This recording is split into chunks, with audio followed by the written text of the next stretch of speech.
तो मेरे मुंह से निकला नहीं सर जी, वो सर जी का न निकलना, मैं निकल गया उस ग्रुप में से। क्या किसी कोई आदमी अपने दोस्त को, अपने भाई को किसी और नाम से पुकार सकता है? बॉलीवुड के गलियारों में हड़कंप तब मचा जब कादर खान साहब का एक वीडियो सोशल मीडिया पर काफी वायरल हुआ था, जिस वीडियो में कादर खान साहब अपने करीबी व अच्छे दोस्त अमिताभ बच्चन को लेकर कई सारी बड़ी बातों का खुलासा कर रहे थे। कादर खान साहब इस वीडियो में कहते हुए नजर आते हैं कि एक बार मैंने अमिताभ को सर न कहा तो उन्होंने मेरा करियर ही बर्बाद कर दिया, साथ ही मुझे कई सारी बड़ी फिल्मों से निकलवा दिया। कादर खान साहब के इस खुलासे के बाद से ही अमिताभ बच्चन की बहुत ज्यादा किरकिरी हुई, साथ ही उन पर कई सारे सवालात भी खड़े किए। ये वही समय था जब अमिताभ बच्चन का करियर सबसे ऊपर था और हर जगह उनकी ही डिमांड हुआ करती थी। ऐसे में अमिताभ बच्चन ने अपने बढ़ते रुतबे के कारण कादर खान साहब से ऐसा रवैया रखा। लेकिन कहते हैं ना कि समय एक जैसा नहीं चलता, और समय ने ऐसी पलटी मारी कि अमिताभ बच्चन को भी अकल आ गई। यहाँ हम आपको इस बात की जानकारी देना चाहेंगे कि अमिताभ बच्चन को सदी का महानायक कहा जाता है और पीढ़ी दर पीढ़ी उन्होंने दर्शकों का भरपूर मनोरंजन भी किया है। लेकिन कहते हैं ना कि समय एक जैसा नहीं चलता है। एक ऐसा समय था जब कादर खान साहब ने उन्हें सर न कहा तो उनके साथ उन्होंने ऐसा रवैया रखा जिसके चलते उनका करियर ही बर्बाद हो गया। लेकिन समय ने ऐसी पलटी मारी कि अमिताभ बच्चन के भी बुरे हाल हो गए। यहाँ हम आपको इस बात की जानकारी देना चाहेंगे कि फिल्मों में जब अच्छा खासा अमिताभ बच्चन कर रहे थे तो उस दौरान उन्होंने अपनी खुद की प्रोडक्शन कंपनी खोली, जिसका नाम उन्होंने ABCL रखा, यानी अमिताभ बच्चन कॉर्पोरेशन लिमिटेड। और इस कंपनी की स्थापना साल 1995 में होती है। शुरुआती दौर में कई सारी बड़ी फिल्मों का निर्माण करने के बाद अमिताभ बच्चन की बैक टू बैक कई सारी बड़ी फिल्में सुपर फ्लॉप हुई और एक वक्त ऐसा भी आ गया जब अमिताभ बच्चन को करोड़ों रुपए का घाटा हुआ।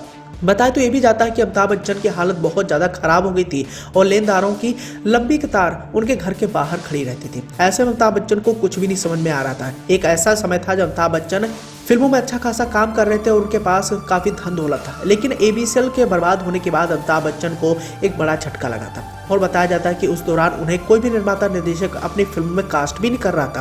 अमिताभ बच्चन की खस्ता हाल देखकर हर कोई सोच में पड़ गया था कि ये वही अमिताभ बच्चन है जिनके आगे पूरा बॉलीवुड फिल्म इंडस्ट्री झुक जाता था। लेकिन उनकी हालत देख हर किसी को उन पर तरस आ रहा था। ऐसे में अमिताभ बच्चन ने हार नहीं मानी और वो कई सारे निर्माता निर्देशकों के पास गए। बताया जाता है कि उस दौरान यशराज बैनर के तले फिल्म मोहब्बतें बन रही थी और मोहब्बतें में काम करने के लिए अमिताभ बच्चन ने काफी जी तोड़ मेहनत की। यश चोपड़ा ने इस फिल्म को प्रोड्यूस किया था और अमिताभ बच्चन ने अपने हालत को सुधारने के लिए एक बड़ी फिल्म में काम करने की आस रखते थे। ऐसे में वो यश चोपड़ा के पास गए और उन्होंने कहा कि मुझे अपनी इस फिल्म में ले लीजिए।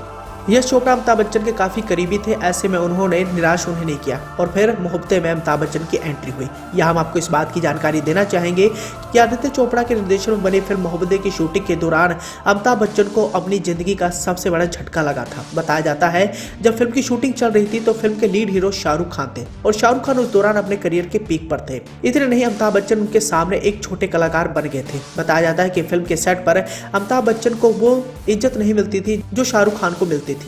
ऐसे में उस दौरान अमिताभ बच्चन ने भी महसूस किया कि दूसरों से सर जी कहलाना कितना गलत है और वो शाहरुख खान के स्टारडम के सामने उस दौरान बौने नजर आए थे। बताना चाहेंगे कि मोहब्बतें फिल्म में शाहरुख खान ने अमिताभ से भी बड़ा किरदार निभाया था और फिल्म में उनके किरदार की जमकर तारीफें हुई थी। भले ही अमिताभ बच्चन एक बड़े सुपरस्टार थे, लेकिन शाहरुख खान के स्टारडम के सामने वो उस दौरान बौने नजर आए थे और उस दौरान उन्हें यह एहसास हुआ कि मैं कितना गलत था। खैर, जैसे तैसे बात गई और अमिताभ बच्चन आने वाले समय में कई सारी बड़ी फिल्मों का हिस्सा बने और मौजूदा दौर में भी कई सारी बड़ी फिल्मों का हिस्सा बन रहे हैं।